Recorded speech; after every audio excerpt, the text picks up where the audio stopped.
और जो बच्चों का प्रोटेस्ट चल रहा था, जो जेनजीज का प्रोटेस्ट चल रहा था, फाइनली वो प्रोटेस्ट में अभी हमारे एजुकेशन मिनिस्टर धर्मेंद्र प्रधान जी ने इस्तीफा दे दिया। सरकार ने भी बच्चों की बात सुनी और बच्चों के लिए भी बहुत दिन से था ये मुद्दा चल रहा था। यहाँ पर पुलिस और बच्चों के बीच में जो झड़पें देखी गई, कई बार ऐसा हुआ कि जैसे पुलिस भी बच्चों के साथ उतना बर्बर व्यवहार नहीं करना चाहिए। और बच्चे लोगों से भी कहते हैं हमेशा जब भी कोई प्रोटेस्ट हो तो एक चीज़ याद रखिएगा, आपके बीच में कोई ऐसा इंसान घुस के उपद्रव मचाएगा जिससे बदनामी आपकी होगी, क्योंकि भीड़ तो उसके नाम पे होगा। लेकिन कुछ भी कहिए, जो जेनजीज हैं इनका किसी के पास कोई जवाब नहीं है।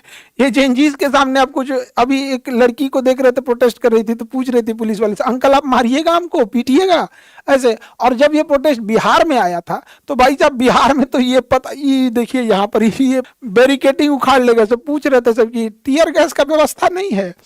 ऐसा टीयर गैस की व्यवस्था नहीं है, कुछ व्यवस्था आप लोग नहीं करके, मटर कैनन का पानी उनी भी नहीं व्यवस्था है। तो जब ये प्रोटेस्ट बिहार में आया तो पूरा इंडिया वाला देखा कि अरे भाई साहब ये तो बिहार गजब स्टेट है यहाँ पे। तो भैया सीधी सी बात है, Bihar is not for beginners, ये डेवलपर का जगह नहीं है, हैकर्स का जगह है यहाँ पर। तो डेवलपर और हैकर की मुलाकात हो गई बिहार में, और वहाँ पे देखिए ये डेवलपर लोग का ये जो बैरिकेडिंग है, हैकर सब उठा के लेके चले गए, उस पर गाड़ी बना के खेल रहा था सर।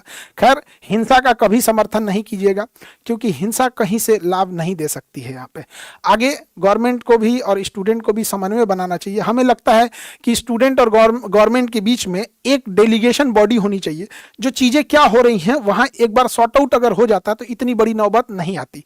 तो हमें भी लगता है आगे से भी अगर कोई चीज़ें ऐसी होती हैं तो उस पर जरूर इस सब चीज़ों का ध्यान रखना चाहिए। देखिए, आप लोग का जब नीट पेपर लीक हुआ हम हमेशा आपके बच्चों के साथ रहे हैं। अभी कुछ दिन पहले आप देखे होंगे एक FIR हो गया, फिर बहुत मुश्किल से आप कोर्ट में गया मामला, 40 दिन का समय लग गया, कोर्ट ने सारी चीज़ों को परखा।